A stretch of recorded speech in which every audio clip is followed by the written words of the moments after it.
Bismillahirrahmanirrahim. Assalamu alaikum, grade 8th. Hope you will be fine, beta.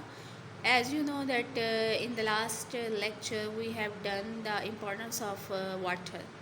As you know that water is a blessing of Allah, and we can't deny its importance because without water we can't live, and we can't do any work without water. अगर आपके घर की motor ख़राब हो जाए, imagine करें कि आपके कितने काम रुक जाएंगे।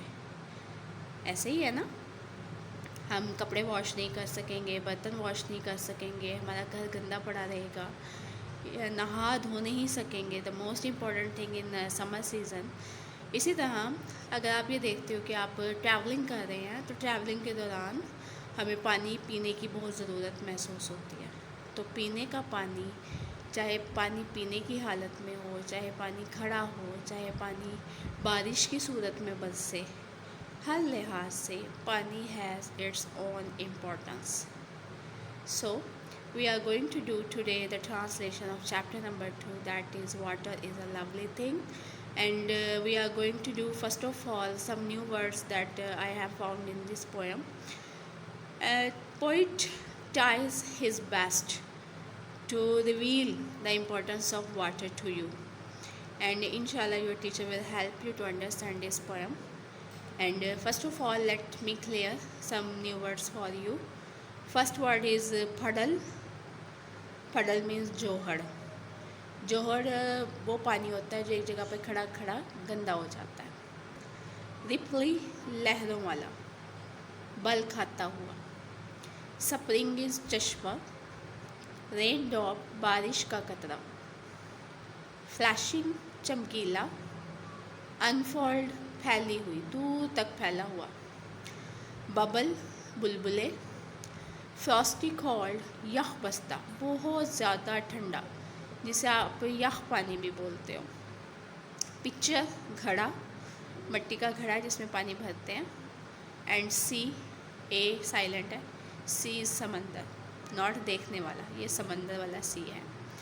तो these words are new in this poem for you, and I hope that after reading this translation you will understand easily the translation of the poem.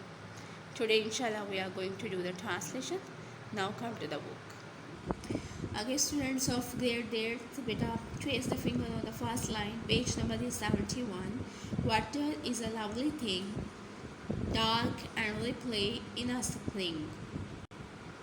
पानी एक बहुत प्यारी चीज़ है, चश्मे में ये लहरदार और गहरा होता है. स्प्रिंग चश्मा, रिप्ले लहरदार, डार्क गहरा. चश्मे में ये लहरदार और गहरा होता है. Black and white in a pool. Pool कहते हैं तालाब को. तालाब में ये साकिन और स्याह होता है, मतलब साकिन मीन्स खड़ा होता है, एंड ब्लैक स्याह होता है. In a puddle, brown and cool. Black and white in a pool, in a puddle, brown and cool. जोहड़ में ये, puddle जोहड़, खड़ा हुआ पानी. जोहड़ में ये भूरा और ठंडा होता है. In a river, blue and gay, in a raindrop, silver grey. River समंदर, ब्लू नीला, गे ठंडा, खुश, ऐसे भी कह सकते हैं आप, खुश रंग. ठीक है. In a river blue and गे, दरिया में ये नीला और ठंडा होता है या खुश रंग होता है. In a raindrop silver grey. Raindrop बारिश का कतरा, बारिश के कतरे में ये सफ़ेदी माइल खाकस्ती रंगत का होता है. सिल्वर आपको पता है कैसा कलर होता है जी, सुरमई कलर भी कहते हैं इसको. ग्रे, सिल्वर ग्रे, चमकता हुआ सुरमई कलर का होता है. In a fountain flashing white, in a dew drop crystal bright. Fountain चश्मे को भी बोलते हैं और फवारे को भी बोलते हैं. हम यहाँ पे फवारा ले लेते हैं कि फवारे में, फवारा as you have seen that this like फवारा. ओके. फवारे में ये चमकता हुआ सफ़ेद रंग का होता है. और शबनम के कतरे में ये शफाफ चमकदार होता है। क्रिस्टल कहते हैं शफाफ, मतलब आईने की तरह, शीशे की तरह साफ, ठीक है। क्रिस्टल ब्राइट, कतरे में, शबनम के कतरे में शफाफ चमकदार होता है। In a picture frosty cold, in a bubble pink and gold, घड़े में ये यख बसता होता है। आपने कभी एक्सपीरियंस किया होगा कि घड़े का पानी जब हम पीते हैं तो बहुत ठंडा होता है माशाल्लाह से, मिट्टी के बर्तन में, ठीक है। घड़े में ये यख बसता यानी यख ठंडा होता है, और बुलबुले में ये गुलाबी और सुनहरी रंग का होता है।